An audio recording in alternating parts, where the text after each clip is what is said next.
ও ভাই রে ভাই। তো আবারও রাজেশ্বর দাস পেজে আপনাদের সবাইকে স্বাগত। প্রথমে আমি আমার রতন ভাই আর আমার চেহারাটা ঠিক আছে নি দেখলাম। রতন ভাই আমার সকাল সকাল করছে, ছোট ভাই তুই আমার লগে চল, তোর আম কাঁঠাল তারপরে লেবুর সারা তোরে আমি এখান থেকে লইয়া দিই। বিশ্ব পরিবেশ দিবস মন্ডল অফিসে বেজান সারা দেওয়া হওয়ার, এটা দেওয়ার মানুষ পান না, তুই আমার লগে চল। তো ও মাই ওখান থেকে রতন ভাই আর রুফক ভাই তারা কাজও লাগিয়ে গেল। তো আমার এখন কাজ না করলে সারা দিতাম না ভাই, আমি তো মহাবিপদ।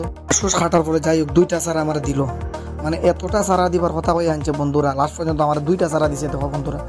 আর রতন ভাইয়ের কথা কিতা কইতাম, তাই না স্কুটি ভরিয়া সারা লইছে তোমরা দেখো, আর আমার দিছে মাত্র 2টা সারা। এটা হয়েছে নি বন্ধুরা, ও রতন ভাইয়ের আমার অতটা আশা দিয়া নিয়া লাস্ট পর্যন্ত আমার এক দোকানে নিয়ে কই ভাই একটা চকলেট খাইলে, তো আমার গাইলেইস না। তো আজকের ভিডিওটা রতন ভাই আমার লগে এটা করা ঠিক হয়েছে না তোমরা হো বন্ধুরা। তো ভালো লাগলে লাইক শেয়ার অবশ্যই করবা বন্ধুরা তোমরা ভিডিওটা। তো আজকে আমি বেজান খুশি, কল্লল দা, পিনাক দা, অজিত দার লগে কথা কইছি, রতন দারে অশেষ ধন্যবাদ আজকে নেওয়া যাওয়া।